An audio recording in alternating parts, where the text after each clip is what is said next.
All right, Bills Mafia. Week 3, we have Miami coming to Buffalo for a Thursday night game, 8:15 Eastern Standard Time kickoff, 7:15 Central Standard Time if you're in Dallas like I am. So, big game this week. Dolphins are reeling. They're 0-2. They look terrible. They got completely waxed by Indianapolis in week 1. And then last week they lost a heartbreaker to New England, to which they looked like they had the game won. Devon A-Chain steps out at the 26-yard line, called a game-winning touchdown. And then Tyreek Hill just looked terrible after somewhat having a decent game. So, as we know in the past matchups, the Dolphins have been owned by the Buffalo Bills, especially Josh Allen. He plays amazing against the Dolphins. And so I'm looking for that streak to continue. The point spread's a little high for my taste for a Thursday night game, especially with Buffalo looking like they may be missing some defensive starters out of this game. Ed Oliver, he's currently out with the ankle injury. I don't see him playing this game. It's Tuesday. I'm making the video right now, so I'm a little early on the full actual injury report. Matt Milano has a mysterious pectoral injury. I don't see him playing in this game at all. It's Thursday. It's early in the season. Better to have him late than early. Dorian Williams will step up, Aaron Lido. And then Tyron Johnson is still limited with that quad injury. And now Cam Lewis is also on the injury report, and we know how much Cam Lewis substitutes for Tyron in this offense, in this defense. However, Jordan Hancock is a full participant. It looks like he's over that shoulder injury, so we may finally get to see Jordan Hancock come in and play. And like I said, he popped in the preseason, so I would love to. I've been looking for him in a game, so really excited about that if he actually gets to play and show what he can do and carry over some of that preseason into the regular season. Another late round draft pick, Jim, unearthed by Big Baller Bean. So. As far as let's do a breakdown of the offense. Okay, so start at the quarterback position. Come on, Tua versus Josh. There's no question there. Josh has leaped into elite status. Right now, I think it's between him and Lamar as the best quarterbacks and playing the best quarterbacks in the NFL right now. Want to see what Mahomes does after he gets some of his receiving options back, but let's not digress. So again, Josh Allen clearly heads and tails above Tua. It just looks like the game has slowed down for him this year. He's finally got to that point where he can just process, and he's just making plays and dissecting defenses more with his head than his athleticism. So really encouraged with that. So double check mark going to the Bills on the quarterback position. Moving on to running backs. Again, Cook was cooking last week. Totally shows why he was deserving of that extension we gave him in the offseason. 2 touchdowns last week, 3 up total on the year already. Hasn't really got involved in the passing game other than that big catch he did against the Ravens for 51 yards. But last week, really no catches out of the backfield, more of just a running the ball type deal. Still looking for Ray Davis to grow upon his rookie year. Then Tyron Johnson is Tyron Johnson, regarded as one of the best third down backs in the NFL. So on the other side, you've got Devon A-Chain, who I think is a gadget back. I don't think he's the number one. I think he works well with a bigger body.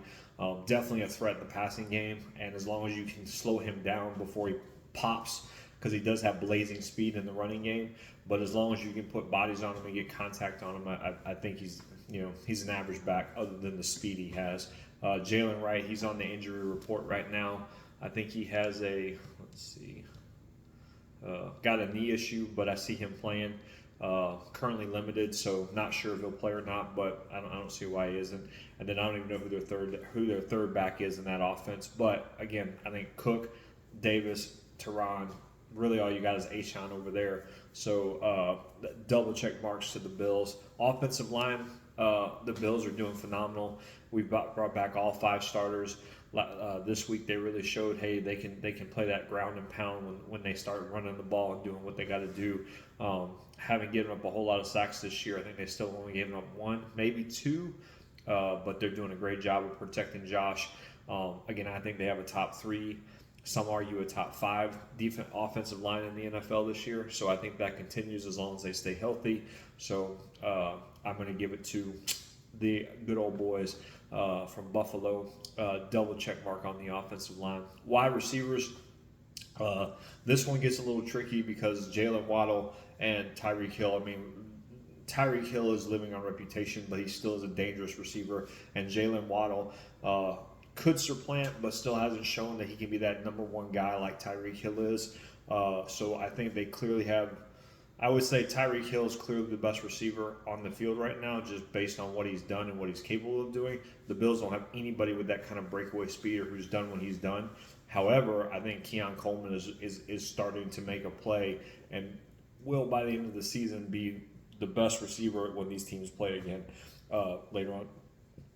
Down the road. So I'm going to basically give it overall depth to the Buffalo Bills because, again, Keon Palmer's coming on. Elijah Moore is starting to show why they signed him, and he's really starting to take off in that gadget role they're doing for him.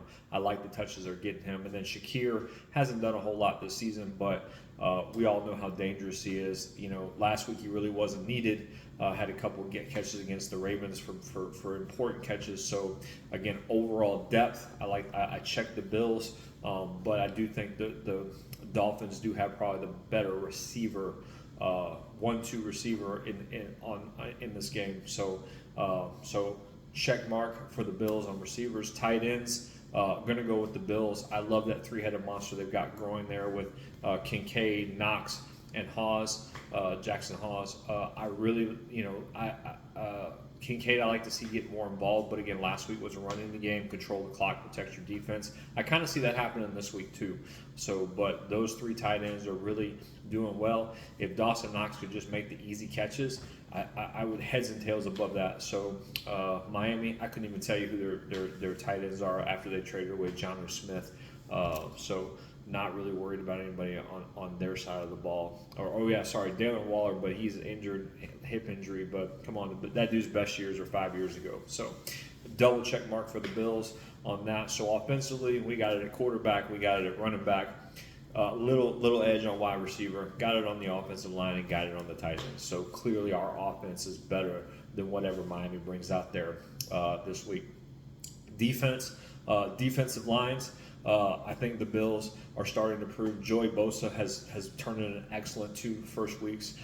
In fact, to me, he's been better than what Bond brought the first weeks of his season. So he's really rolling in his role. It's giving Russo a chance to get a guy on the other side. Another game where T.J. Sanders and Deion Walker and Zion Logan get a chance for major reps to help them later out. DeQuan Jones seems like he may be turning back the clock a little bit with what's coming. Because he sees, hey, if I don't get it together, my job may be on the line when Larry and Mike come back and they've got to make some roster decisions about who to keep on the deal. And then just Von Solomon's been playing well. Hasn't impacted yet, but he's getting after the quarterback. So I like this. I like what our defensive line is giving. On the other side, Bradley Chop Robinson's got a knee injury, may not play. He's limited right now. But there's not a whole lot on that Miami defensive line. So if Ed Oliver was playing, I'd do a double check for the Bills, but being that Ed Oliver's not playing and we're still watching those rookies grow and things like that, we're going to give a check to the Bills for defensive line. Linebackers, Matt Milano not going to play, but I think Dorian Williams is more than a capable backup for him. In fact, I actually think the Bills play better on defense when Milano's not on the field. He just doesn't seem to be back to his previous form. He had a couple good plays, but Dorian, he's stepping into that role, so I really like seeing him on the field. Bernard's still looking at him. The Miami linebackers, honest, don't really know much about them. Again, that tells you all you need to know about them. So I'm going to go a small check towards the Bills, but I'm not really confident in our linebacking crew yet. So secondary, Miami traded away their best guy, Jalen Ramsey, and so they're kind of banged up over there. They let Drake May throw the ball all over the field. Buffalo secondary showed some improvement last week. Bishop played well, but way better. Benford's being Benford. And then Tre'Davious White getting his reps in. Dorian Strong coming in and getting his reps in. Really want to see Jordan Hancock. If Tyron Johnson and Cam Lewis are healthy and they can go for this game, this is a double check mark on the Bills side of the ball. But if they can't go and Jordan Hancock becomes the guy because Cam or Tyron can't go, I'm still comfortable with that. It doesn't become a double check; it's a single check. So looking at that there. If we go with it, defensive line, Bills, linebackers, small edge to the Bills, but not much. And then basically secondary, I'm going to go double check for the Bills if Tyron or Cam, if Cam can play, single check if they can't, because I like our depth and where we're going with those guys there. I really do. Special teams, Prater's doing his thing. The punter did well last week. Miami's got their own guy, so I'll say that the special teams are kind of even. I think both kickers are serviceable, and then both punters are serviceable. So overall, I think the Bills, we clearly know they have the better team. I'm more worried about injuries and things piling up, short week, but Miami has a short week too, so it's not like there's a serious advantage one over the other, because I think they both played the 12 o'clock, 1 o'clock window last week, so same amount of rest. I wish the game was in Miami because I like when they come to Buffalo when it's cold, but hey, it's okay. We can go down to Miami this year when it's in November when that second game is. So nice to see Buffalo first of a 3-game home stretch. So you're going to have the crowd there. You're going to have them going crazy and frenzy. If this follows the game script that it did last, I think the Miami's the opposite. They don't have a running game, so the Bills can kind of play in their element, which is pass protection or pass defense and get after the quarterback. So we're really going to see that defensive line be able to pin its ears back and go get Tua. They don't have a lot of a running game. I see a lot of draws and screens, to be honest, to slow down that Buffalo pass rush. But this is kind of the exact opposite of what we had last week against the Jets, where we were hyper-focused on the run. I think it's going to switch to being hyper-focused on the pass. And now we're really going to get to see if our pass defense has improved, because like I said, you're going to see a lot of quick screens, draws, things like that to get the ball out of the field, stress that deal, and we're going to see blitzes and stuff like that. Probably a lot of man-on-man coverage, a little dangerous to do when you got those two speedsters on the outside, but McDermott has seemed to figure out the McDermott has seemed to figure out the McDaniel offense very well. So I look for a good defensive game. Bobby Babbage came back last week with an excellent deal, so I'm looking for something good from him. Looking for Joe Brady to continue figuring out the rhythm of the offense and things like that. So overall, I'm going to go, because it's a short week, Thursday week. I see the Bills kind of getting a lead and then just kind of doing what they did to the Jets last week. Get the lead, put your foot on the throat, and just kind of grind it out and get home and get to that 10-day bye window that we're looking at, and come back healthy for week 4. So I don't see unless Miami just starts to turn the ball over like crazy, which Buffalo is a ball hawk defense.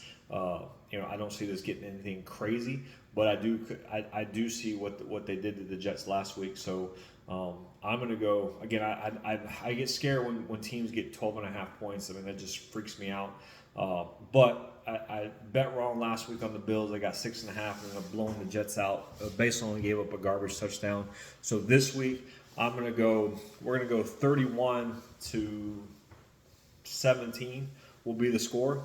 So let's see. Yep, that gets us over our 12.5 point deal.